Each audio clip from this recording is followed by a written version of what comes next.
Israel किसके साथ है, भारत के साथ या पाकिस्तान के साथ? ये इजराइल के राजदूत ने साफ साफ कहा है। वहीं दूसरी तरफ इजराइल की तरफ से एक और बड़ा बयान भारत के लिए दिया जा रहा है। क्या सचमुच में पाकिस्तान सुलह करा रहा है? क्योंकि ईरान ने तो एक बड़ा झटका दिया है उसके जहाज को रोककर। और क्या चल रहा है, क्या कुछ बड़ा एक्शन होने वाला है? क्योंकि कुवैत की तरफ से स्क्रीन पर एक आर्टिकल देखिए, आरटी इंडिया का ये आर्टिकल है जिसमें इन्होंने कहा है कि कुवैत ने अपने देशवासियों को कहा है खिड़की बंद कर लें और जगह को ना छोड़ें। ऐसा लगता है जैसे कुछ बड़ा होने वाला है। क्या हो रहा है? जियोपॉलिटिक्स में इस वक्त बहुत सारी चीजें चल रही है, हमेशा की तरह जानने को मिलेगा बहुत कुछ। पहली बात तो पाकिस्तान का ये कहना कि हम सुलह करा रहे हैं। इसी बीच ईरान ने पाकिस्तान को तगड़ा झटका देते हुए कराची जा रहे एक जहाज को खदेड़ दिया है। ईरान के रिवोल्यूशनरी गार्ड ने कहा है कि जहाज बिना मंजूरी के कराची की तरफ बढ़ रहा था, जिसे वापस भेज दिया गया है। ईरान के इस्लामिक रिवोल्यूशनरी गार्ड कॉर्प्स की नौसेना के अधिकारियों ने इसकी पुष्टि की कि उन्होंने हॉर्मुज स्ट्रेट पर कंटेनर जहाज सेलेन को वापस लौटा दिया है। कहा जा रहा है कि ये जहाज पाकिस्तान के कराची बंदरगाह की तरफ बढ़ रहा था, लेकिन मंजूरी नहीं लेने की वजह से इसे वापस किया गया। यह जहाज यूएई के शारजाह बंदरगाह से रवाना हुआ था और पाकिस्तान के कराची जा रहा था, लेकिन ईरान के रिवोल्यूशनरी गार्ड्स की नौसेना ने इस जहाज को स्ट्रेट हॉर्मुज पार करने से रोक दिया, उसे वापस लौटने पर मजबूर कर दिया। आईआरजीसी के कमांडर का कहना है कि उसके पास स्ट्रेट से पास करने के लिए जो जरूरी अनुमति है, कानूनी अनुमति, वो नहीं थी। प्रोटोकॉल का उन्होंने पालन नहीं किया। इस्लामाबाद में जो ईरानी दूतावास है उसने भी सोशल मीडिया में पोस्ट करके इसकी जानकारी दे दी।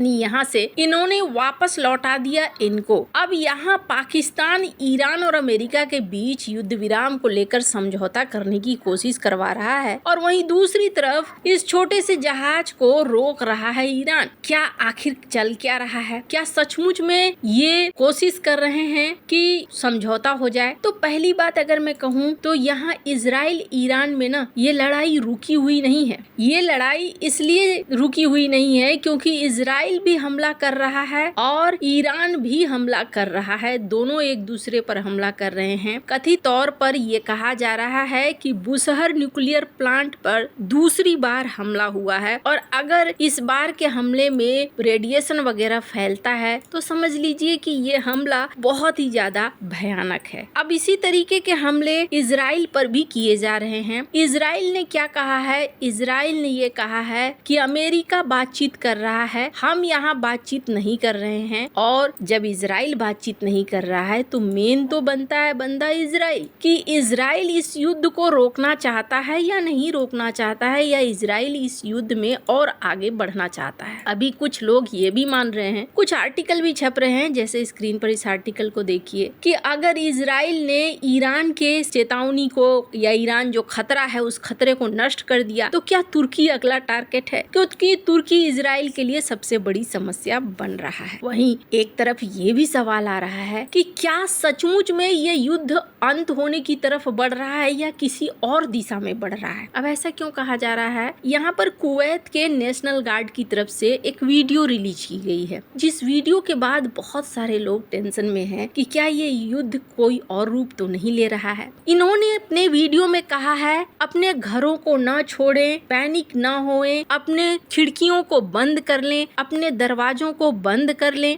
अब इसके बाद ऐसा लग रहा है कि क्या सचमुच में यहाँ कोई नहीं है कि न्यूक्लियर की तरफ बढ़ रहे हैं लोग, या फिर ये केस है कि हो सकता है न्यूक्लियर पावर प्लांट वगैरह तबाह होने से उसके रेडिएशन फैले। क्या आखिर चल रहा है? वहीं अमेरिका की बात करें तो अमेरिका ने 16.5 बिलियन के हथियार बेचे हैं यूएई, कुवैत, जॉर्डन को इस युद्ध के बीच में। और ये युद्ध जैसा मैंने कहा रुका नहीं है। ईरान की आईआरजीसी कह रही है कि हमने इजराइल के रणनीतिक पॉइंट और मिलिट्री कमांड पर टारगेट करके 80 लहरें मिसाइलों की भेजी है। अब इसका मतलब है कि इजराइल के अंदर भी अच्छी खासी तबाही देखने को मिलेगी। तो यहाँ दोनों ही पक्ष एक दूसरे के ऊपर हमला कर रहे हैं, रुकने का नाम नहीं है। अब ऐसे में सवाल ये होता है कि क्या सचमुच में पाकिस्तान सुलह करवा रहा है या फिर नहीं?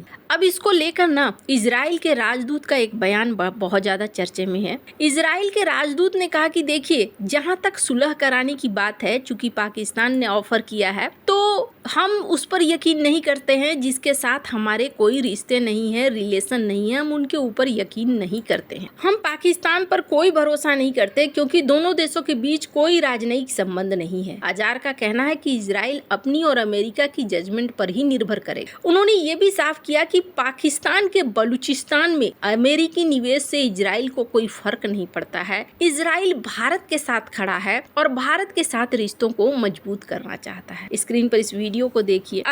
Israel is not connected to that. We have very vast cooperation with India. Fortunately, thanks to the visit of Prime Minister Modi, we have been able to advance and sign major agreements both in the defense sector and in other sectors. And thanks to that, we will expand quite substantially our industrial defense cooperation and our government-to-government cooperation in order to create solutions, technological solutions that give a good answer in the fight against terror. But we are not involved in these things that you mentioned. अजार ने भारत के साथ Israel के गहरे संबंधों को लेकर कहा कि हाँ, हम दोनों के बीच में विशेष सामरिक साझेदारी है। एआई, साइबर सुरक्षा, डिफेंस, कृषि, स्पेस सेक्टर में 16 से ज्यादा समझौते हैं। इजराइल ने पहलगाम हमले के बाद भारत का पूरा समर्थन भी किया था। नेतन्याहू ने हमले की तुलना 7 अक्टूबर के हमास हमले से की थी और भारत के ऑपरेशन सिंदूर का समर्थन भी किया था। फिलहाल अगर इजराइल पाकिस्तान की बात करें तो इजराइल की स्थापना 1948 के बाद भी पाकिस्तान ने कभी इजराइल को मान्यता नहीं दी है। पाकिस्तान इस्लामी देशों के साथ एकजुटता दिखाते हुए इजराइल को यहूदी राज्य के रूप में विरोध करता रहा है। 1960 से 70 के दशक में भी पाकिस्तान ने अरब देशों के साथ मिलकर इजराइल के खिलाफ ही रुख अपनाया।